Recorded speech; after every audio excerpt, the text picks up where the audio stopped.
I guess I'll give a presentation then. So, hello, I'm Arjuna. I host the channel Theology Unleashed, where I do debates and stuff with Christians, interfaith discussions, debates with atheists, and so on.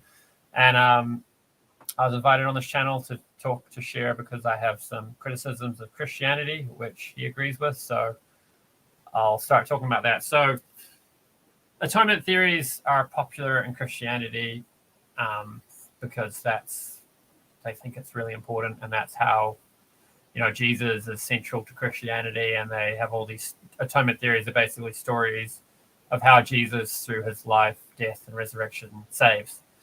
So they consider it's particularly, they place a lot of focus on something happening with the crucifixion and the resurrection.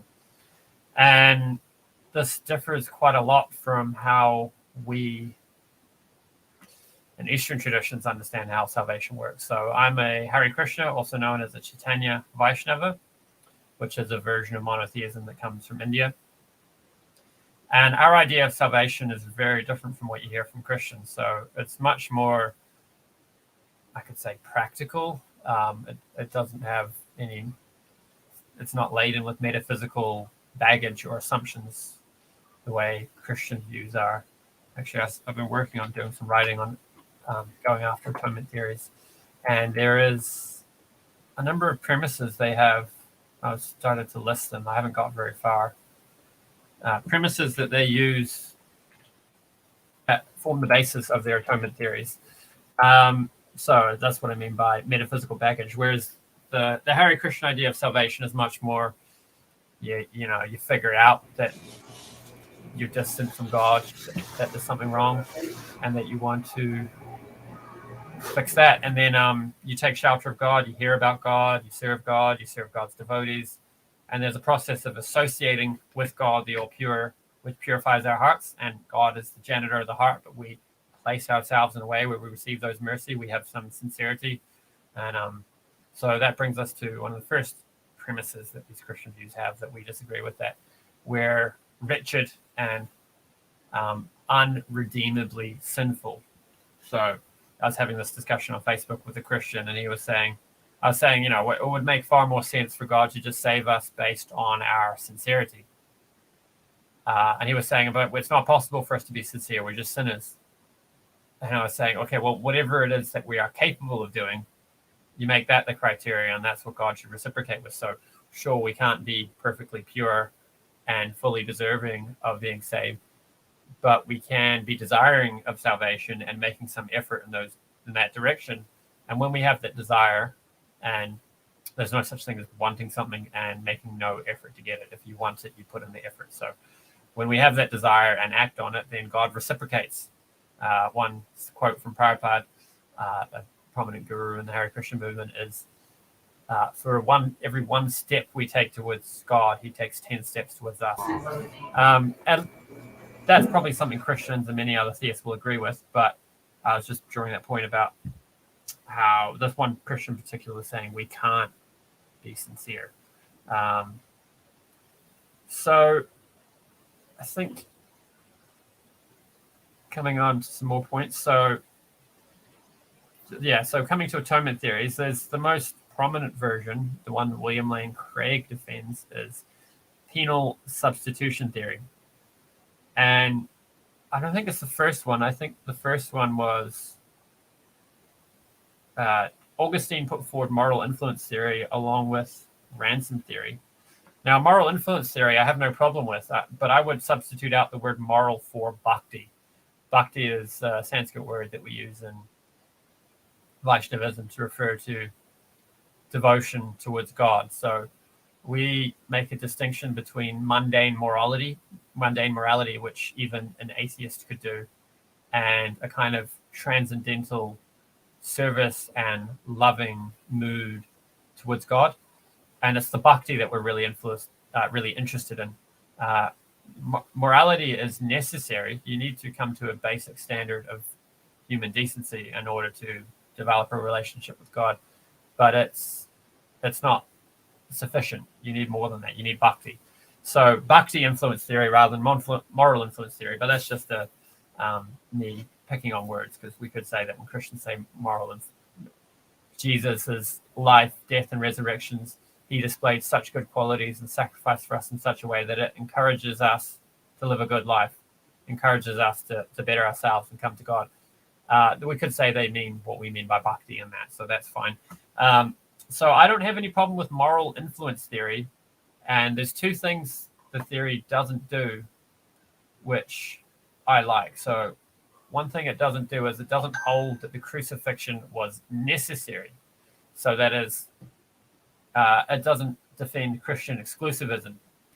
Jesus could work in other religions in other ways to bring about the same result of influencing us to develop bhakti, to develop good qualities and take shelter of God. And he just happened to do it in this particular way for a particular group of Christians, and many Christians today are also benefiting from what Jesus did. The other thing it doesn't do is it doesn't place the reason for the crucifixion in God. It places it in the conditioned souls. And that's the appropriate place to put it, because if you want to say God needed the crucifixion, there's a number of ways this has entailments for God's qualities, which are negative. So one way I like to examine different theological views of God is to look at what the entailments are for God's qualities. So if we want to say God's all loving, God's the greatest being imaginable, then when a member of another religion or someone within a religion you practice is putting forward particular ideas, you can question what that means for God's qualities. So if we want to say, penal substitutionary atonement, God, justice had to be satisfied, we'd wronged God, a price needed to be paid in order for those, the scales of justice to be balanced, and Jesus paid that price for all of us, then we've got this God who, analogy I like to give for it is that God's got to vent his anger. His anger is based on the sins we've done, and he needs a cosmic punching bag in order to vent his anger. And when he takes his anger out and vents it, then we can all be relieved from our sinful reactions. So the analog for the cosmic punching bag here is Jesus' crucifixion on the cross. And you can see how this picture of God is showing him having an anger problem. Now, Christians like to spend a lot of time talking about how justice is a competing good with love. And so God's all loving and God's also all just, and these two things have to be balanced. But I don't think that's right, because I see love as the ultimate good and justice is a secondary good that brings that about. So this gets into theories of justice, which are rather than punitive, meaning the punishment fits the crime in a way that, this criminal deserves this and they're going to get it, whether it's good for society or not, whether it's good for the criminal or not, as opposed to restorative justice, which is we might have to have heavy punishments for some crimes in order to dissuade criminals from doing that. But what restorative justice is particularly focused on is reforming the criminal. So the Hare Krishna understanding of the system of karma is that the punishments, the reactions we get are to benefit us. They're for our own good. And once you learn the lesson, that you don't need the reactions anymore. So someone who has unlimited stockpiles of karma, which they couldn't possibly live out, when they take shelter of God and have transformations of heart to the point where they're no longer committing, going to do any more sin, then they can be relieved of that karma and just get on with having a good life, a good relationship with God. Did you want to ask some questions, or should I just carry on? I heard something that you said about justice. As long as the person do justice, or we're supposed to do the right thing, the person got forgiveness. That's something also related to the Hebrew Bible. For example, the Hebrew Bible is saying in Isaiah that there were people actually oppressing the poor people. They were making sacrifice almost every day, cattle, as a thank you offering. People believe it was actually for forgiveness. It was not forgiveness, it's a thank you offering. But to the same time, they were expecting like some kind of favor of God, like they still making favors to them because were having wealth. When actually he said, I don't care about that. He said that the only thing that care is about repentance and to do actually justice, to justice to people, especially the people that are poor.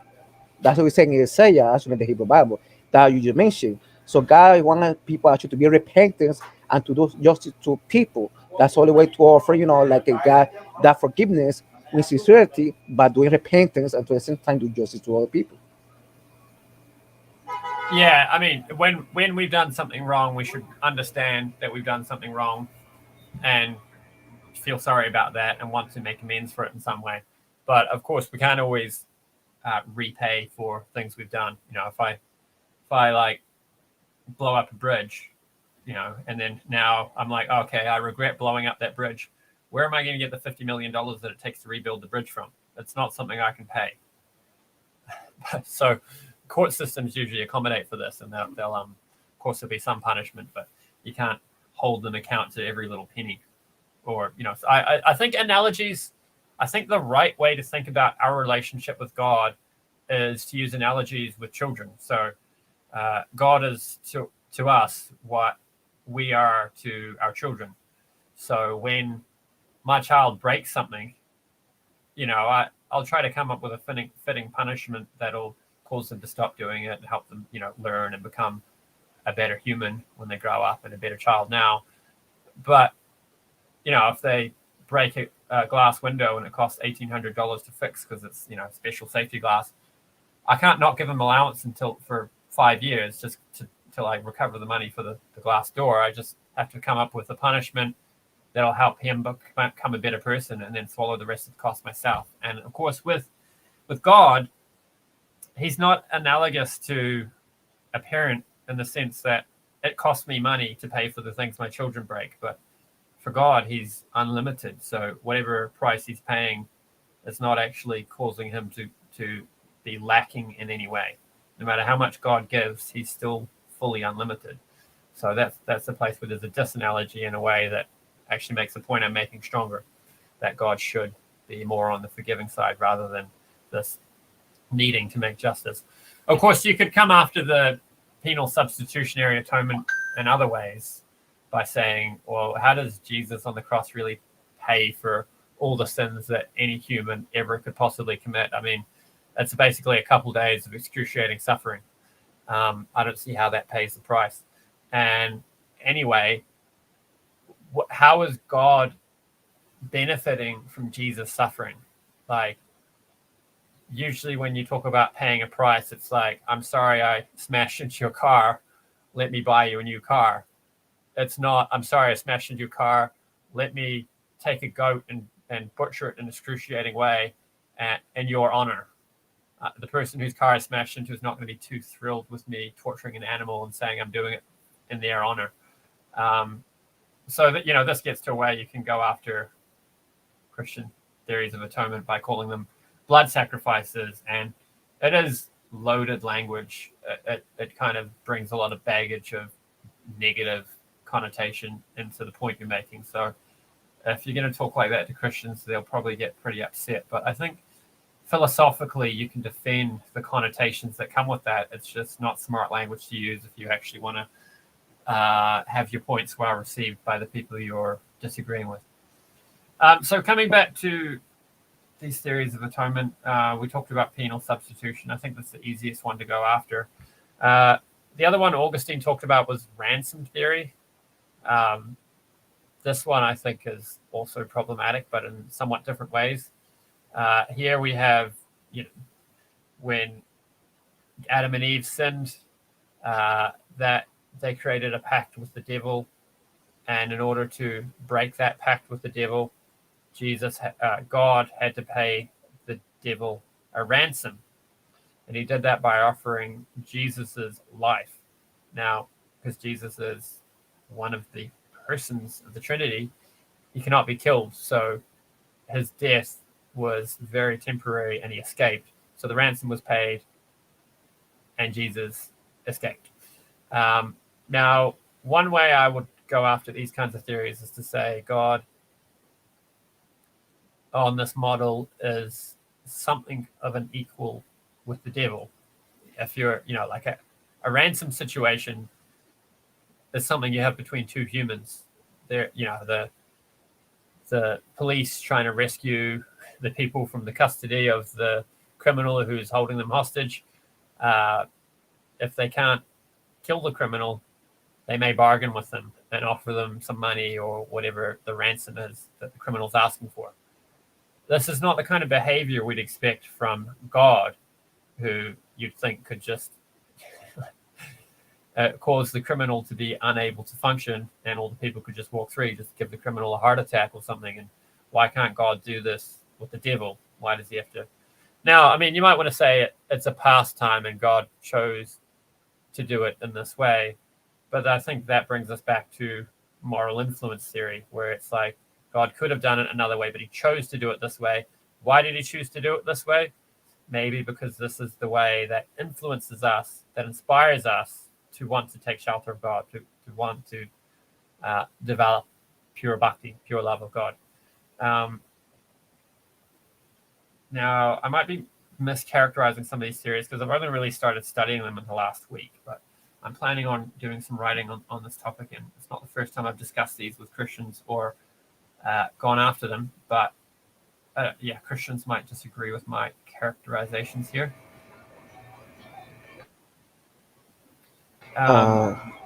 Did you want to comment? Oh, you're not. Yeah, I think I covered that one. Okay, right. You can hear You're me not now? on screen, but I can hear you. Oh, okay. It's better like this.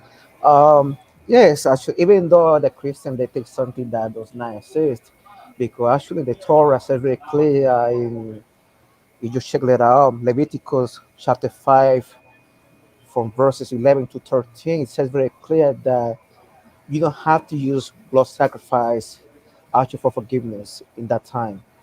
Actually, even just grain or bread, that will be also enough. So there's no such thing that you have to use blood sacrifice. I used to be a Christian. In Christianity, they actually make emphasis that you have to take the sacrifice of Jesus Christ for forgiveness and take his blood and your body, you get cleansed. Literally, that's what they believe actually. And being forgiven. It doesn't matter what you do, the only thing you need the blood of Jesus Christ. Well, that is totally anti-Torah because even the Torah says very clearly you don't have to. Number one, and number two, the blood for a human that's human sacrifice. If you go for example Torah, that's called abomination. That's considered actually an aberration actually.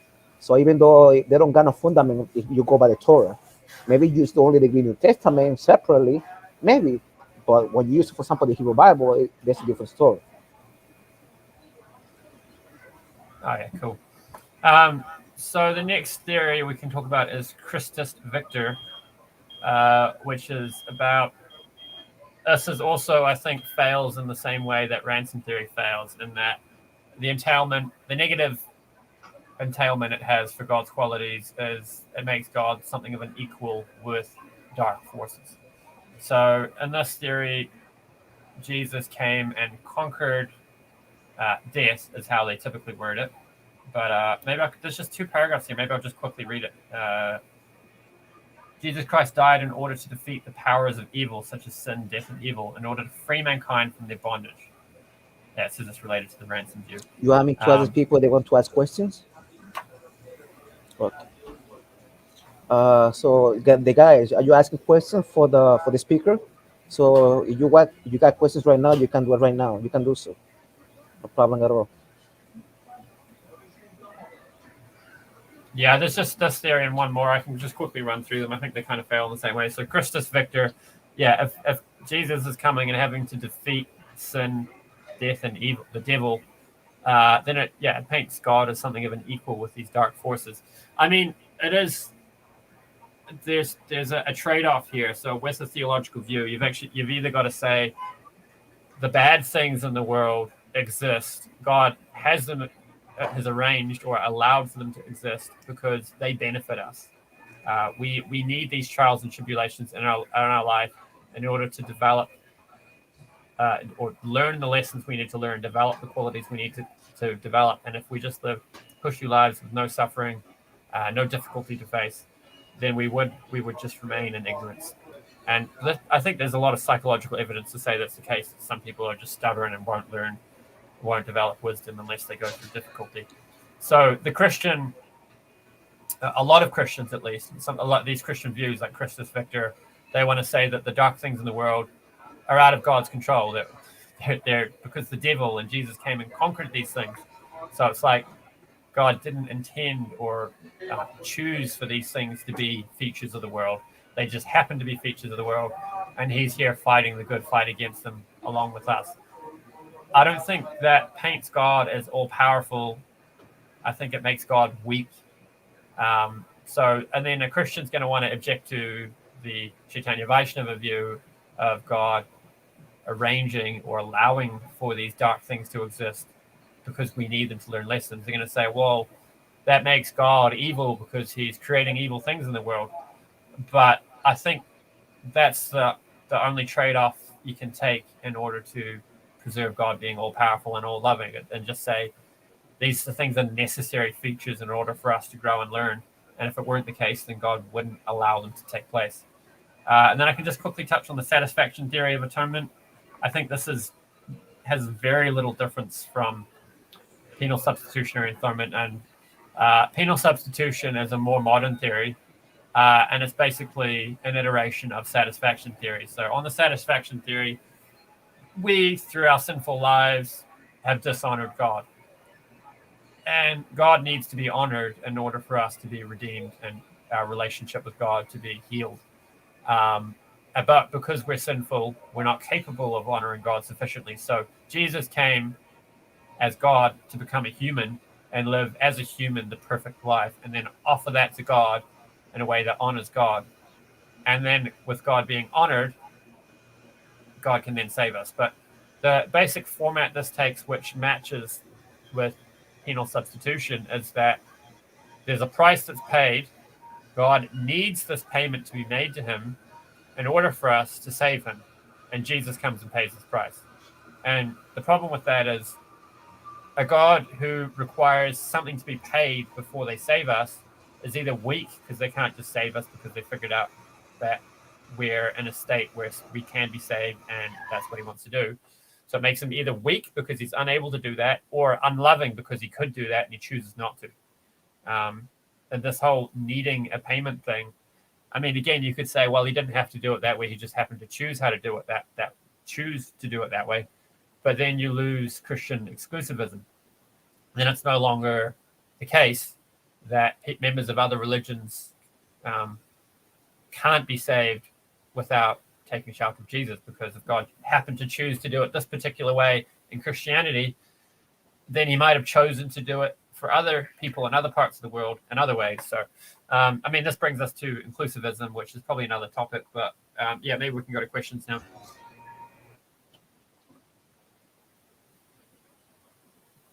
Okay. Okay. Anyway, I'm going to make a statement, but the thing what's going on actually, there are two forms of Christianity, actually more than two, but the main ones, Roman Catholic Church and the Protestant, they call themselves evangelicals. Uh, at least Roman Catholic Church, even though they got too many pagan stuff altogether, they are much more sincere in the way that they say, for example, there's no salvation outside of the Roman Catholic Church. But I don't believe that. We don't believe that. Nobody believes that. Protestants do not believe that, of course, actually. But they are sincere by saying, but the Protestants, let's say, for example, like they came out in the 50s saying only Jesus Christ saves, and that's it. No religion saves. Nobody saves. You go to the New Testament, by the folklore of the New Testament, it is true though. But at the same time, later on, they said that. Yeah. Can you hear me? Yeah, sorry, my wife's just talking about plans. Okay, I'm sorry. Okay, cool. Yeah, you're gonna come back here and do this? So at least then after the Right, yeah, 50s, they came out saying only Jesus Christ saves, because they were like in some kind of competition with the Roman Catholic Church, because Roman Catholic Church was saying there's no salvation after the church. But then after that, the Protestants said, no, just by Jesus Christ. You don't need no religion, no church. But then later on, they were slick, because the people, okay, so I just believe in Jesus Christ, I don't have to go to the church. So then after that, they were saying, oh yeah, but if you believe in Jesus Christ, you're also supposed to go to the church because the people that got saved, they had to go to the church. So it's like they want to do like some kind of win-win method. Like for example, competition with Roman Catholic Church, but at the same time they were kind of hypocrite. Right. So the only problem Do that you want to is, bring yourself on yeah, the screen? hold on. My favorite version of Christianity is Eastern Orthodox. They seem to have the most similarity to our Chaitanya Vaishnava views. Cool. I think I gotta go to those. Yeah, that's good. Okay. So yes, so I said before though, because in my situation, I used to be all Pentecostals, not neo Pentecostals, not the one actually asking for money the whole time. The one televangelists, those people like that. That time it's something similar like a Jewish people believe that you have to believe in Jesus Christ, but also follow the God's commandments. So it's based in the both books. That's why I used to be a Christian. The only difference that is I don't believe Jesus Christ no more. I don't believe the New Testament. But I used to follow the moral commandments how it's supposed to be as much as possible. So because the emphasis about holiness, you get repentant to God, you follow the word of God as much as possible, and that will be it. So even though to this day, actually, I'm a Christian, but that's how I do that with Torah. I just believe in the God Torah, and do much as possible the Torah, and that will be it. I have forgiven, and that's all it is. Then after that, you don't have to be Jewish. Even though I'm Jewish, you can believe in one God and do as much as possible the moral commandments and be safe. It's not like Christianity. Christianity, you have to believe in Jesus Christ and go to the Christian Yeah. church to be safe. That's the problem that it is. While actually Jewish people do not demand to be Jewish to be safe. As long as you believe one God and you follow the moral commandments as possible, it's okay, no problem with us. Yeah, right. I mean, it makes it's like what you just described as philosophical monotheism. So here's basic philosophy of what we understand as the truth about God, and other people following a similar philosophy will get similar results because this is just the same way that it works with science. There's a particular way to cook kitchery. If someone follows a similar recipe, they're going to get a similar result for cooking kitchery. But for the Christian, they say, oh no, you could have completely similar beliefs, but if you just don't add the particular historical details that we have about Jesus, then that's all over. And so then that brings us to tribal monotheism, which is the antithesis of philosophical monotheism. So Mm-hmm. philosophical is what basically everyone other than the Christians was doing. So in That, Rome, yeah. they would look at another culture and be like, oh, like there's syncretism. Let's see what member of their pantheon or what they believe that's similar to us, Mm-hmm. where it differs. And they would look at that. When the Christians, they would just say either you accept all this or that's it, you're going to hell. And I don't think that's consistent with God being all loving, and it's not scientific either, because like I gave the analogy of how physics experiments were, like the cooking example. Okay. No, but actually, some people believe actually by the hellfire. Personally, I believe, for example, at the end of the day, you are a person they like to sing, and you know about it, conscious of it, you got the reason of it, and you're still doing it. You're still doing it. I believe in eternal death. That I believe, but I believe hellfire. Hellfire is not eternal death. It's making people believe that's some kind of like a going breakdowns. It's like a going to hellfire, being twisted in hellfire, the eternity. Well, actually, that idea comes from the Greeks for Hades, because the Hades, you go to the underworld and you are the eternity actually suffering all your life unless you escape from there. That will be it. But personally, I don't believe that. I don't believe actually hellfire. I believe in eternal death. At the end of the day, evil gotta have to be destroyed. It doesn't matter what. But hellfire, no. Especially for me, it's much more a myth than anything else. Yeah, the Bhagavatam does talk about hellish planets where very sinful people go very briefly in order to be punished for crimes they committed while in a human form of life. And then we believe in reincarnation. They reincarnate again. They get another chance, and eventually we think everyone's saved. It just takes some people longer than others. But some commentators on the Bhagavatam, some prominent personalities like acharyas in our tradition, have said that these descriptions of hell in the Bhagavatam are hyperbolic. It's there in order to encourage us to be a better person, so speaks in very dramatic, detailed ways to scare us into acting in the right way, rather than something that would actually literally happen to people who commit those crimes. Yeah, I heard something like that. I remember when I used to be a Christian that I was a teenager, I was in high school, and I said to a guy about the hellfire. You know something, the hellfire, I believe, uh, it doesn't really exist. That's come from the pagan, the Greeks, with the Greek mythology. Then after that, I believe probably it's eternal death. Then he said, no, no, no, no. What you mean? He said, what you mean with that? He said, what? Eternal death, that the person get destroyed at the end. It doesn't matter 1,000 years, 1,000,000 years, 1,000,000 years. The person will be totally destroyed. They're going to be banished. And they said, no, no, no. But that's too easy. That's too easy. What do you mean with that? So that's too easy because the people are going to get much more scared with the hellfire. So another way is saying that these religious people to the hellfire to get scared much more people so they can be in the organization. So if people are going to scared do not leave the organization because they're going to go to hellfire. And that's the sad thing that is, because actually that's what it did. That's what happened actually. Because actually I don't believe that. I believe as a seeker of the truth, just based on the truth. It is eternal death. The person gets destroyed doesn't matter what. 1,000,000 Jesus, 1,000,000 Jesus, 1,000,000, it doesn't matter what it is. It's okay as long as it's true. We're not gonna be the hellfire because it's too easy. Because supposedly the person just died, and that's all it is. When the other person gonna be in eternal in torture the whole life, in eternal life. So it's better like that. No, I don't go for that. I don't agree with that. I'm much more like uh, truth-centric. In my situation, I'm as a truth seeker. You have to be always much on the truth.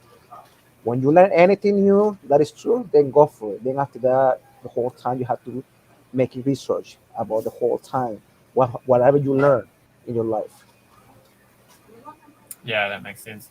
I mean, this gets us into another topic which I've done some work on too, which is Christian ideas about hell, and I think Islam is a little similar too. And it's Christian. Most of the philosophical literature is Christian though, because they basically philosophy of religion is philosophy of Christianity, because it's mainly just Christians and atheists doing it. And it's like this idea that you could earn eternal suffering. You know, they've got little ways various ways they defend it, and there's a bit of back and forth you can have. But this idea that in one short temporary life you can do something so bad that it warrants an eternal punishment makes no sense. William Lane Craig admits this, and his response is, "We continue to sin well in hell, so and an eternal amount of time in the future goes forward, and that time we can commit an eternal amount of sin. Therefore, the eternal amount of punishment is actually earned." But this then gets, the response to that is to say, well, the soul is actually by nature good. So when we choose the wrong thing, when we choose to sin, we're actually mistaking it for the good. So basically, we want to be happy, and we're doing things that we think will bring us happy. But when we're ignorant, we do the wrong thing. So we're chasing the good. That's the nature of the soul. But we can be mistaken about what the good is or how to get it. But that kind of ignorance is not something you can have eternally. So if we're suffering, Talbot, he's a Christian philosopher.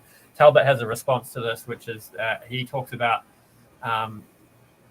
the reactions to our sins being a negative feedback loop. So the more you distance yourself from God, this could be a post-mortem state in hell. The more you suffer, the more opportunity you have to reflect and figure out, actually, I think I'm going down the wrong path, and then turn around and return to God. So that's one way you could argue that it's not possible for us to have it eternally. I like to give an analogy of tools. So I'm an electrician, and I use DeWalt tools. Some tradesmen use Milwaukee, some use Makita. I think even some use Ryobi. But there's some really cheap brands that you won't find a single professional tradesman using. But then, someone who just uses their drill once a year on the weekend, or once a month even, might have the cheapest drill they could buy from the hardware store. And sure, it's not great. It lets them down a little bit, but they hardly use it at all, so it's not worth it for them to spend the money on it. But when you're using it every day and relying on it, then you go and spend the money and get decent tools. So this is how you argue against free will objections. So someone could say, oh, if all of us are going to eventually turn to God, then that's inconsistent with us having free will, because if we have free will, some people are going to choose differently from other people. But that's not the case when something is objectively a better choice in every way. Then sooner or later we're all going to choose it. Similar to how if you were tomorrow to become, go and do an apprenticeship and become a professional tradesman, eventually, within the first 12 months, probably you'd end up buying yourself a good set of drills. Not because anyone's forcing you to. It's not a violation of your free will, just because that is objectively the better choice. So this relates back to us choosing to be separate from God. So this idea that you could eternally continue to sin makes no sense, because eventually we'd figure out, actually, this is causing me to suffer. Let me make a different decision.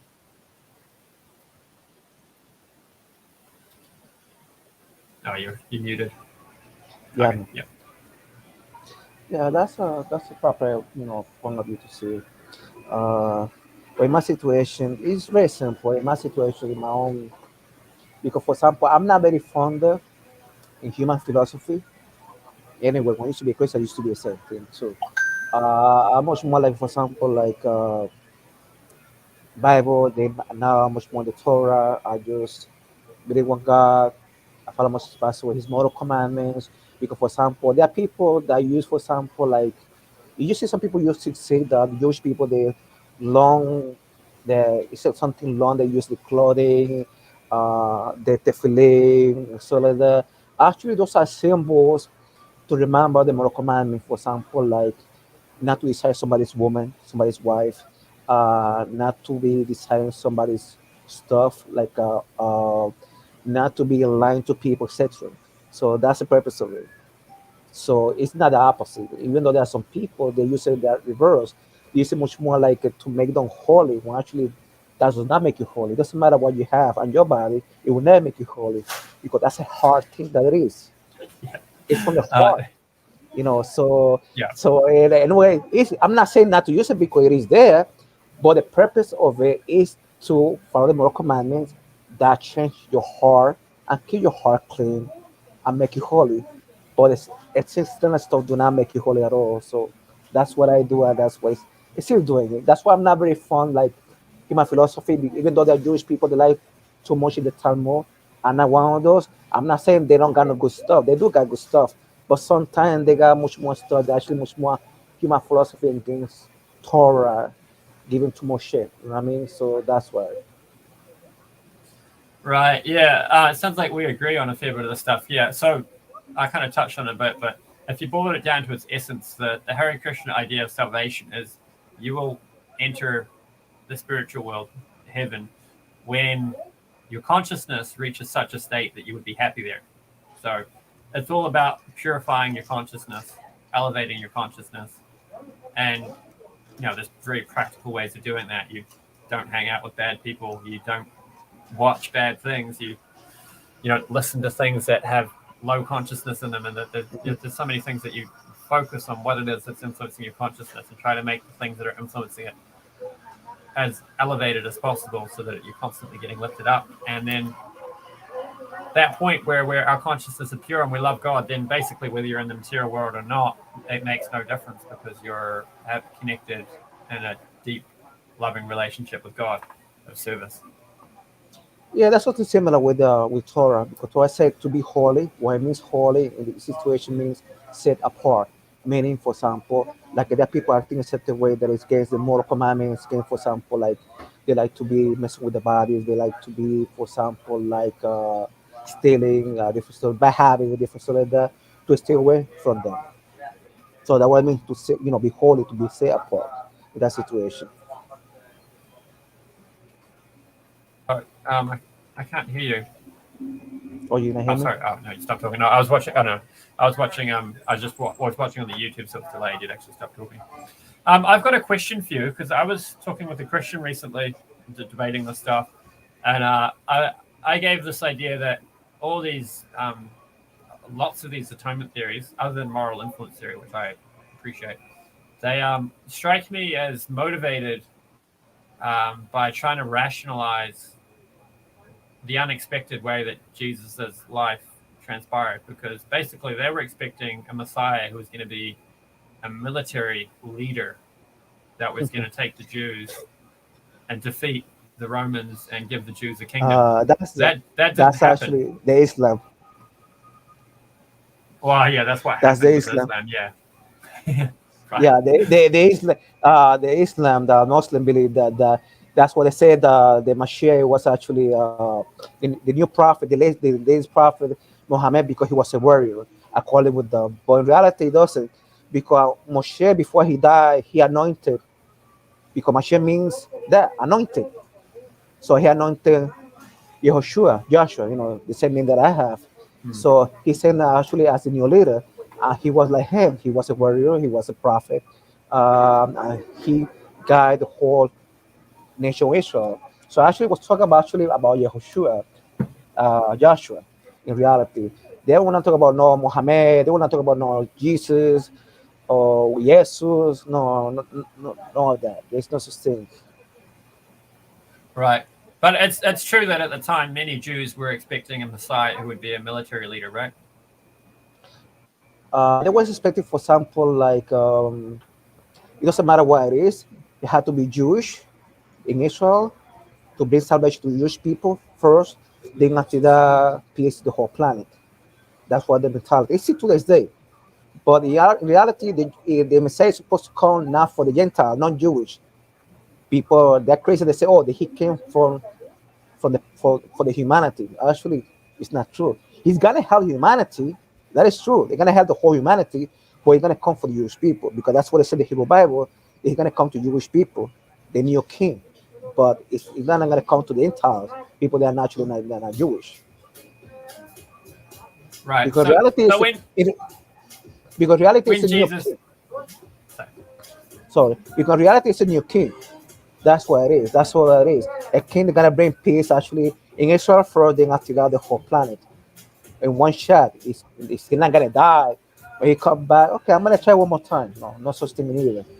That's what the Christian believe, that actually he came, he gave spiritual peace. Then after that, he's gonna come, he's gonna bring the physical peace. When there's no such thing, actually, the Hebrew Bible at all. Well, I used Right. to Yeah. believe I that, mean, but I'm not getting into whether or not they were right for expecting that. I'm just saying there were people at the time who had this expectation of a military leader coming.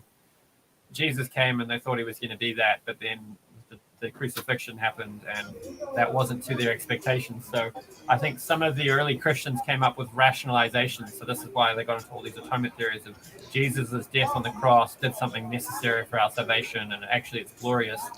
And this is where you get all yeah, this but tortured logic about penal substitutionary atonement and satisfaction theory and so on. yeah, but also we have to know which of they were the first followers, because we got information that actually the first followers they were called Ebionites, mean poor people, because actually uh, they saw Yeshua, because actually Jesus comes from Jesus, from the Greek, Yeshua as a prophet. They never saw as actually like he's a Messiah, a prophet, because actually Messiah is a king, because that means anointed. A prophet is a Messiah, uh, a messenger, aka angels. The people call angel also is a Messiah. So the judges are also messiahs, because that means actually anointed, anointed to do an office, to do some kind of work for God. That's what I mean actually Messiah, anointed one. But it's not on top, it's not divine like some people want to put it like in the New Testament, because the Hebrew Bible does not appear like that. So Yeshua, he got first followers, they call Ebionites. Then after that, they sung as a prophet, but then they put him as divine. They, because Yeshua the whole time was talking, helping the poor people to return to the Torah, and also he was talking against the elite, the powerful people in that time. So that's why the powerful people had problem with him, because he was much more educated than the majority. So that's why he got some clash between him and the elite. That's why at the end of the day, that's what happened with the elite. Send him to the Romans so the Roman can kill him, because actually the elite did not like actually Yeshua, because Yeshua was much more. He was like a you can say like some kind of Robin Hood. That's what he was, Yeshua. So he was like a prophet, helping actually the majority of the people, the oppressed, and, and he got in trouble because of that. Because the elite they didn't care for the poor people in that time. So that's what happened. So my question was, because I made this point to this Christian on Facebook that um, about how I think it's a post hoc rationalization that all this tortured logic about penal substitution, satisfaction theories, atonement. results from trying to tell a story that makes Jesus' death really meaningful and glorious and important, because they had their expectations dashed. Something super amazing. And so I was saying it's motivated logic, and why else would you have so much focus on someone innocent suffering in a way that benefits all of us? He's like, oh no, Second Temple Judaism, they also had this belief that the suffering of the innocent can benefit other people. No, Is that true? not at all. No, that's against Torah. Torah don't say that. It's like somebody's sacrifice could not forgive somebody's sins. That's in the Torah. For example, the father could not actually forgive the son's sins. Then the opposite. Even though they do a sacrifice for them, not at all. Yeah, I Nobody mean that can. makes sense, obviously, but I'm pretty ignorant about Judaism, particularly Judaism at the time of Jesus' appearance or prior to that, so I couldn't respond to that. I can find the comment. Actually, Yeshua, the thing was going on. For example, then after you got the Nazarenes, they call the Nazarenes. Actually, some Jewish people they call them Nazarenes. They took the name Nazarenes. The Nazarenes got close to the Ebionites. The Nazarenes actually they wanted much more be like the elite. They want to have like some kind of positions because actually Ebionites, the first followers of Yeshua, then after Yeshua died, the one who replaced Yeshua was his brother, Jacob. Jacob, like one of the culture the people, the European call it James, but his real name was Jacob. It's not James. Uh, he replaced him. Then we're following actually James. Even James, it wasn't against beliefs about some people, similar like a Paul. He said that uh, faith without works. If you are not doing actions and without faith, and to a certain time without actions is dead. So you have to follow actions, whatever you believe. It's not just to believe to believe. You cannot just believe whatever they're not going to come out to you. You have to act on it. So that's why he made in his book. Actually, that was against Paul because Paul said you can have salvation just by faith only. Well, actually, he was the opposite against it. When you're supposed to actually have works and always follow God's commandment at the same time. It's not just to to have faith in God, but actually follow His commandment at the same time. Do actions to Him. What book did you mention? This one he made.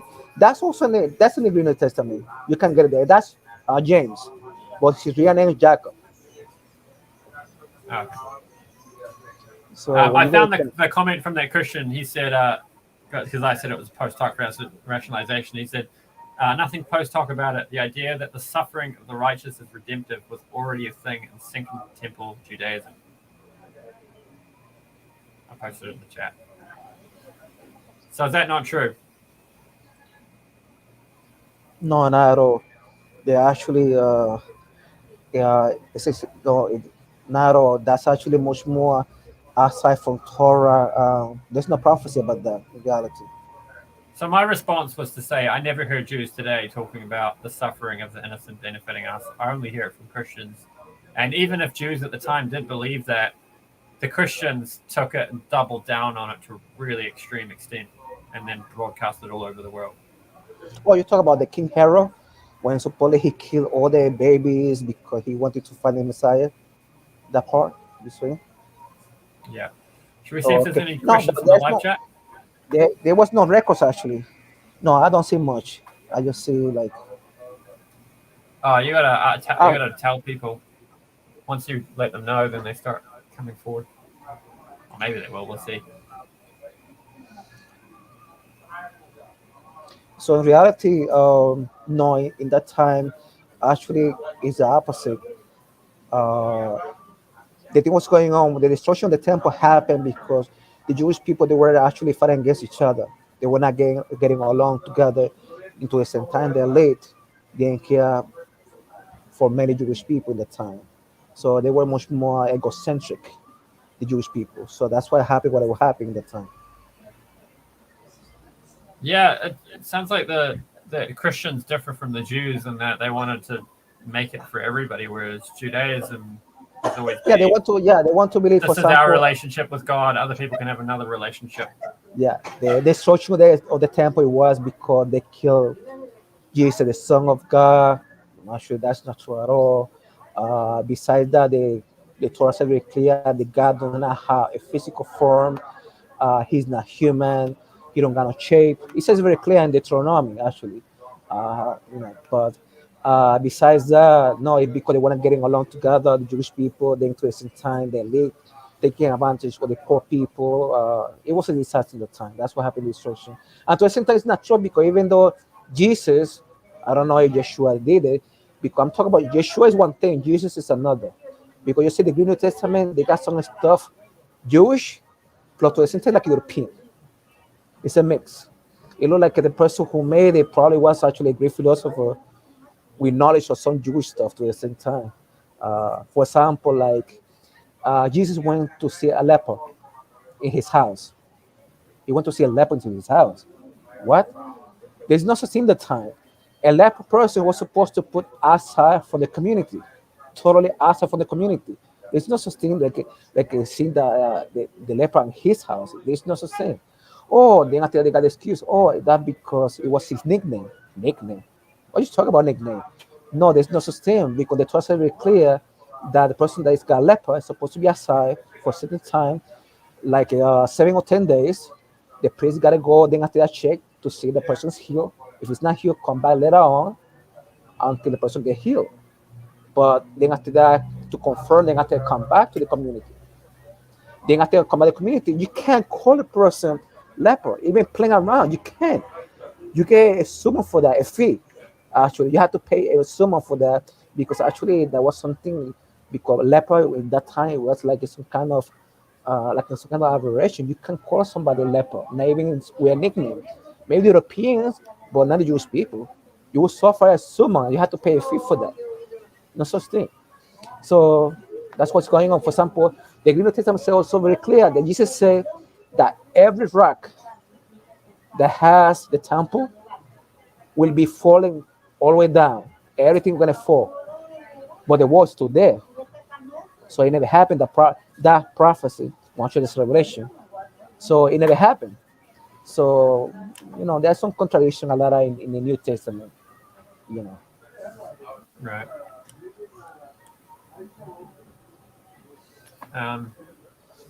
Should we wrap it up, or is there anything else? Anybody else make a question? All right, if you want to leave, you can go for it. So Yeah, we're anyway, all on an right, hour now. Yep. it was nice, to meet you in person. Actually, Yeah, nice to meet you. online or with a camera. I know it's a hassle, Yeah. but big time. But anyway, so I wish you the best, and also take care about your family. Yeah. Yeah, cool. I'm just about to go to the temple. They've already gone, but I'm going to go catch up with them there. All right, thank you. Cool. Yeah, thanks for having me on. Nice to chat. All right, I'm gonna give information about whatever you want to give to the people. Oh, right. Yeah. So I got a YouTube channel, Theology Unleashed. We'll have a link in the description and maybe a tag in the title. So if you can go over there and subscribe, I mean, you heard some of my logical challenges I pose to Christianity, do some stuff with atheists too. And I like to go after religious exclusivism, the ideas about hell. So defending universalism against infernalism. They don't really have a term for themselves, but David Bentley Hart gave them that one. They don't like to wear it though, but yeah, the idea of eternally going to hell. So yeah, if you like that sort of stuff, go check it out. Okay, guys, I'm gonna put his information in my description, so you can get my description also my videos. All right, so thank you. Cool, thanks. Yeah. If you want, you can kick it out yourself. Okay, thank you.